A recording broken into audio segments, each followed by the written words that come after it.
Chicken বা ডিম বাড়িতে না থাকলে আর রোল খেতে ইচ্ছা হলে এইভাবে রোল বানিয়ে আপনারা খেতে পারেন। ব্রেকফাস্টে বা ডিনারেও খেতে পারেন। নমস্কার বন্ধুরা, আমি আলপনা সিম্পলের টেস্টিতে আপনাদের সবাইকে স্বাগত। আমার সকল বন্ধুকে ধন্যবাদ জানিয়ে আমি শুরু করছি আজকের রেসিপি। আজকের রেসিপির জন্য আমার লাগবে 2 কাপ ময়দা। এখানে আমি 2 কাপ ময়দা নিয়ে নিচ্ছি। নিয়ে নেব স্বাদ অনুসারে লবণ, আর নিয়ে নেব রিফাইন্ড তেল 1 টেবিল চামচ। বেশি তেল দেওয়ার প্রয়োজন নেই, তাহলে কিন্তু পরোটাটা বেশি খাস্তা হয়ে যাবে আর ভেঙে ভেঙে পড়ে যাবে। সেজন্য এতটুকু তেল যথেষ্ট। খুব ভালো করে ময়াম দিয়ে নিতে হবে।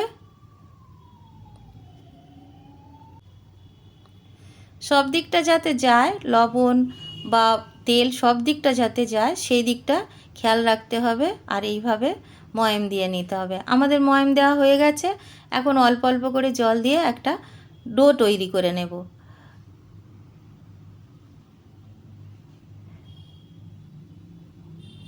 আরও একটু জল প্রয়োজন আছে, আরও একটু জল দেব।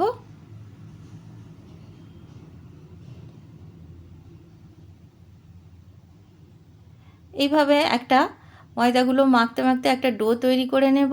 আর ডোটা রেডি হয়ে গেছে। দেখুন, 5 থেকে 6 মিনিট ঠেসে নিতে হবে, তাহলে ডোটা খুব ভালো মসৃণ হবে। আর আমি খুব ভালো করে ঠেসে নিয়েছি,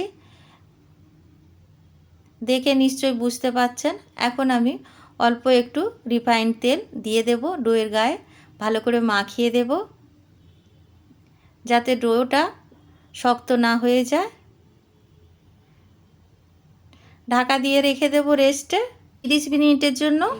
আর এখানে আমি 5টা আলু সেদ্ধ করে আগের থেকে খোসা ছাড়িয়ে রেখে দিয়েছিলাম। এখন আমি কেটে নেব। আর এইভাবে কেটে নিতে পারেন, আর হাত দিয়ে ম্যাশ করেও নিতে পারেন এইভাবে। তবে একেবারে ফাইন ম্যাশ করার কোনো প্রয়োজন নেই, একটু গোটা গোটা রাখলে ভালো লাগবে খেতে। এইভাবে আমি আলুগুলো ভেঙে নিলাম। আর এর মধ্যে এখন দিয়ে দেব পেঁয়াজ কুচি। একটা মিডিয়াম সাইজ পেঁয়াজ কুচিয়ে রেখেছিলাম, দিয়ে দিলাম। কাঁচা লঙ্কা এখানে আমি 5টা দিয়েছি কুচিয়ে। স্বাদ অনুসারে লবণ দিয়ে দিলাম। এখানে টমেটো কেচাপ দিয়ে দেব 3 টেবিল চামচ মতো।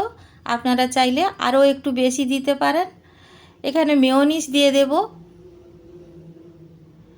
মেয়োনিজটা আমি দিচ্ছি এখানে 2 টেবিল চামচ মতো। আপনারা চাইলে আরও একটু বেশিও দিতে পারেন, খেতে বেশ ভালো লাগে। গোলমরিচের গুঁড়ো দিয়ে দিলাম 1/4 চামচ মতো। আর এখানে আপনাদের যদি মনে হয় অরিগ্যানো দিতে পারেন, চিলি ফ্লেক্স দিতে পারেন, চিলি সস দিতে পারেন, আপনাদের পছন্দ মতো দিতে পারেন। ভালো করে মিশিয়ে নেব। সবটা ভালো করে মিক্স করে সাইডে রেখে দেব। দেখে নেব আমাদের ডো কতটা নরম হয়েছে। দেখুন কতটা নরম হয়ে গেছে। এখন আমি আরও 1 মিনিট ঠেসে নেব। যত ভালো করে ঠেসে নেওয়া যাবে পরোটাটা খুব সুন্দর হবে, আর আমাদের রোলটাও খেতে ভালো লাগবে। এখন আমি লেচি কেটে নেব। 2 কাপ ময়দাতে আমি এখানে 6টা লেচি কেটেছি। বুঝতেই পাচ্ছেন কীরকম সাইজ হতে পারে, যেমনটা আমরা রুটি করি তেমনটা। সেইভাবে আমি হাত দিয়ে এইভাবে গোল করে চ্যাপ্টা করে রেডি করে নিলাম। এখন অল্প একটু ময়দা দিয়ে ভালো করে বেলে নেব। ভালো মাখা হলে খুব সুন্দর বেলাও যায়। দেখে নিশ্চয়ই বুঝতে পাচ্ছেন কতটা মসৃণ হয়েছিল মাখাটা। আর এইভাবে পরোটাগুলো গোল গোল করে সুন্দর করে বেলে নেব। সবগুলো পরোটা আমি একইভাবে বেলে নেব। এখানে আমি ফ্রাইং প্যান আগের থেকে বসিয়ে দিয়েছিলাম গ্যাস জ্বালিয়ে। এখন আমি দিয়ে দিলাম পরোটা ভাজার জন্য। আমি একসাথে 3টে করে পরোটা বানিয়ে নেব, সেই জন্য 3টে দিয়ে দিলাম এক একটা ব্যাচে। আর আমি এইভাবে করে থাকি, সাধারণত রুটি করলেও তাই করে থাকি। এইভাবে একটু উল্টে পাল্টে ভেজে নিতে হবে শুকনো অবস্থায় প্রথমে। যেহেতু আমরা ডিম বা চিকেন দেব না, সেই জন্য এখানেই পরোটায় তেল দিয়ে ভেজে নিতে হবে। আমি এইভাবে উল্টে পাল্টে ভেজে নেব প্রথমে শুকনো অবস্থায়। খুব ভালো করে শুকনো অবস্থায় এইভাবে উল্টে পাল্টে ভেজে নেওয়ার পরে তেল দেব।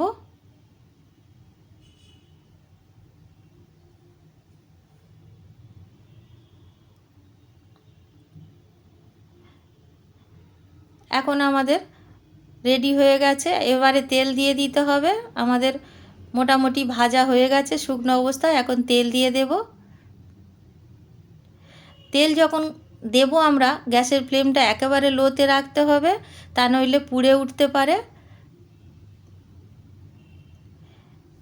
এখন আমি গ্যাসের ফ্লেম একেবারে লোতে রেখেছি। উল্টে পাল্টে এইভাবে যেমনভাবে শুকনো অবস্থায় ভেজে নিয়েছি, তেল দেওয়ার পরেও সেইভাবে ভেজে তুলে নিলাম। এখন আমরা রোলটা বানিয়ে নেব, আর একইভাবে বাকিগুলোও করে নেব। রোলটা আমি কিভাবে করছি আপনারা নিশ্চয়ই দেখেছেন, যে আলুর পুরটা বানিয়ে রেখেছিলাম দিয়ে এইভাবে রোল করে নিলাম। আর একটা দেখিয়ে দিচ্ছি বন্ধুরা।